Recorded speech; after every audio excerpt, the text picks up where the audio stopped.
අක්කේ මං 2026 ලෙවල් තාම වැඩ පටන් ගත්තේ නෑනේ. අනේ එහෙමත් කියනවා කට්ටිය. ළමයි ඔයාලට තව තියෙන්නේ මාස 7ක් වගේ කාලයක්. ඕක චකටක් ගාලා යනවා.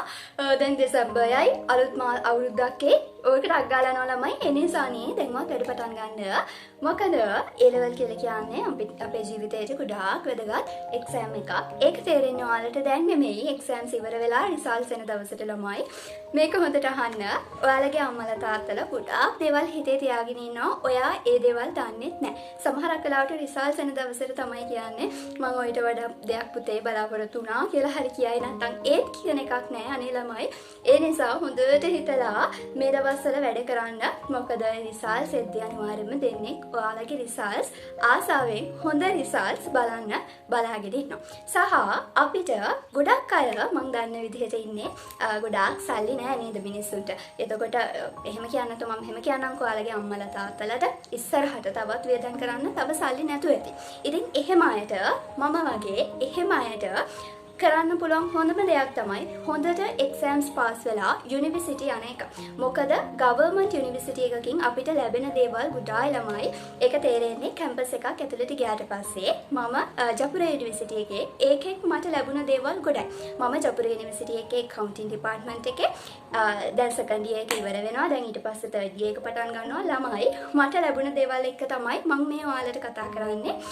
දැන් අපි internship යන්න ඕනේ accounting department එකේ ළමයි. අවුරුදු 2 ඉවර වෙද්දිම ඉන්ටර්න්ෂිප් යන්න ඕනේ. ජොබ් එකක් හොයාගන්න සාමාන්‍යයෙන් අපිට අමාරුයිනේ. ඒ වුණාට අපේ යුනිවර්සිටි වලින්ම අපිව ජොබ් වලට දාලා ඊට පස්සේ අපි ඉන්ටර්ෆේස් කරලා ඒකත් ළමයි අපේ CVs හදන කැම්පස් එකෙන් උදව් වෙනවා. ඊට පස්සේ අපිට හරියට කොහොමද අපි ඉන්ටර්විව් එකට ෆේස් වෙන්නේ කියලා එයාලා මොක් ප්‍රැක්ටිසස් තියෙනවා. ඒවෙන් අපි දේවල් දැනගෙන ඊට පස්සේ එයාලා අපිට උගන්වනවා. අපිට එක එක ආයතන වලින් ගෙනලා කතා කරනවා. මේ හැම දෙයක්ම කියලා තමයි අපිව මේ ඉන්ටර්විව් එකට යවන්නේ. ඒ හැම දෙයක්ම අපිට ලැබෙනවා. සහ අපේ ස්කිල්ස් ඩෙවලොප් වෙනවා. දැන් අපි A level කාලේ තමයි අපිට සිංහලෙන් ඉගෙන ගන්න තියෙන අන්තිම අවුරුදු දෙක වෙන්නේ. ඒ කියන්නේ අපේ කැම්පස් වල සිංහල නෑ ළමයි. හැම දෙයක්ම තියෙන ඉංග්‍රීසි වලින්. එක්සෑම්ස් කරන්න ඕනේ, ප්‍රසන්ටේෂන් කරන්න ඕනේ, ඊට පස්සේ තව ලෙක්චර්ස් තියෙන මේ හැම දෙයක්ම තියෙන ඉංග්‍රීසි වලින්. ළමයි පර්සනලි මම කිසිම මේකක කියන්නේ අපේ තියෙනවනේ එක සබ්ජෙක්ට් එකක් ඉංග්‍රීසි කියලා එහෙම හැරෙන්න මම කිසිම සබ්ජෙක්ට් එකක් ඉංග්‍රීසි මීඩියම් වලින් කරලා නෙමෙයි කැම්පස් එකක් ඇතුළට ගියේ. උනාට කැම්පස් එකේවත් එක්ක අපි ඒවට ඇඩැප්ට් වෙනවා ළමයි.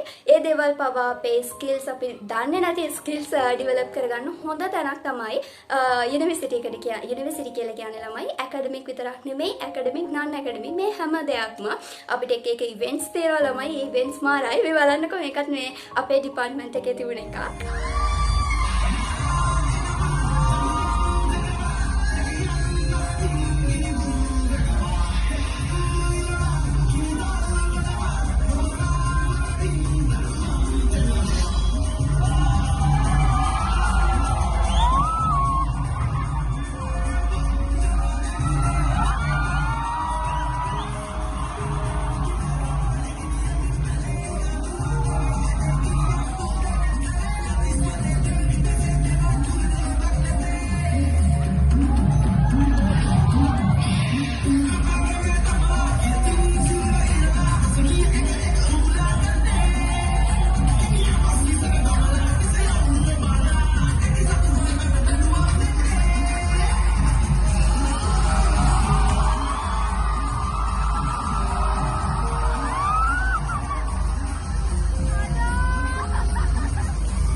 මට එක මතක් වුණේ මේ ළඟදී අපි කරපු මේ ලොකු ඉවෙන්ට් එකක් රිද්ම නදී කියලා. ඒ වගේ දේවල් යාළුවෙක් එකතු වෙලා ආයිකත් කියන්න ඕනේ.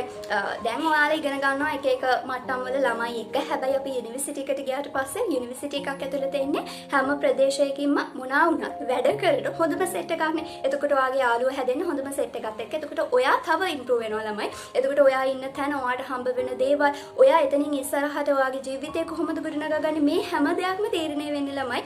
අපි A level ලෙවල් ලියලා කැම්පස් එකකට සිලෙක්ට් වුණාට පස්සේ මම නම් කියන්නේ ප්‍රයිවට් යුනිවර්සිටිස් යනවට වඩා ගවර්න්මන්ට් යුනිවර්සිටි එකකේ අපිට නොමිලේම ලැබෙන දේවල් අත්විඳින්න ඕනේ. සමහරක් වෙලාවට ඔයාලගේ දෙමව්පියෝ කමක් නැහැ මෙතනින් එහාට මේ ඔයා ප්‍රයිවට් යුනිවර්සිටි එකට යන්න කියලා සල්ලි දෙයි. ඒ වුණාට සමහරක් වෙලාවට එයාලට එච්චර දෙයක් කරගන්න තරම් වත්කමකුත් නැති වෙලමයි. ඒ නිසා ඔයා දැනගන්න ඕනේ ඔයාගේ පාත් එක හදාගන්න.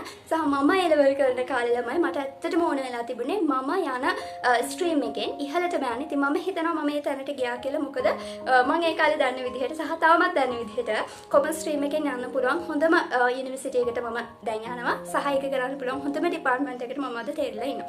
ඒ නිසා ඔයාගේ හීනේ හදාගන්න මම මගේ පාත් එකේ යන්න පුළුවන් ලොකුම තැනට යනවා. මේක තමයි මගේ ඩ්‍රීම් එක. මම එතනට ගිහිල්ලා පෙන්නනවා. අනිත් කාවත් අදාළ නැහැ. යාළුවෝ ගැන හිතන්නවත් එපා. ඒ කාලේ හිටපු යාළුවෝ දැන් කොහොමත්ම නැහැ. සහ සමහර අය හොඳ තැන්වලට ගිහිල්ලා ඒගොල්ලන් වෙනස්ම විදිහට අපිට හිතා ගන්නත් බැරි විදිහට. ඒ නිසා යාළුවෝ මේක කියනවා අරක කියනවා. යාළුවොත් එක්ක ක්ලාස් කට් කරනවා. යාළුවෝ වැඩ කරන්නේ නැහැ මාත් කරන්නේ. අන්න එහෙම නෙමෙයි. ඔයා හදන්න ඕන. ඔයාගේ විදිහ ඔයා හදා ගන්න ඕන. ඔයා තමයි ඔයා ගැන හිතලා හරියට වැඩ කරන්න පටන් ගන්න ඕන. ඉතින් මම එලෙවල් කරන කාලෙත් මම තනියම මගේ වැඩ හැම දෙයක්ම තනියම කරගෙන කොහොම හරි මගේ ඩ්‍රීම් යුනිවර්සිටි එකට ආවා. ඉතින් ඔයාලත් ඔයාලගේ ඩ්‍රීම් යුනිවර්සිටි එකට යන්න ළමයි දැම්ම වැඩ පටන් ගන්න. මොකද තාමත් පරක්කු නැහැ. තාමත් මාස 8ක් වගේ කාලයක් ඔයාලට තියෙනවා ළමයි. හැබැයි යන්න තව මාස 2ක් 3ක් තියදී මේවා කියලා වැඩක් නැහැ. ඔයාලට තාමත් හැදෙන්න හොඳ කාලයක් තියෙනවා. ඔයාලගේ රිවිෂන් දැන් පටන්ගෙන තියෙනවානේ. ඉතින් ඒවෙන් අලුතෙන්ම පවා ඉගෙන ගන්න ඔයාලට chance එකක් තියෙනවා. එහෙනම් ඔයාලට ජය වේවා.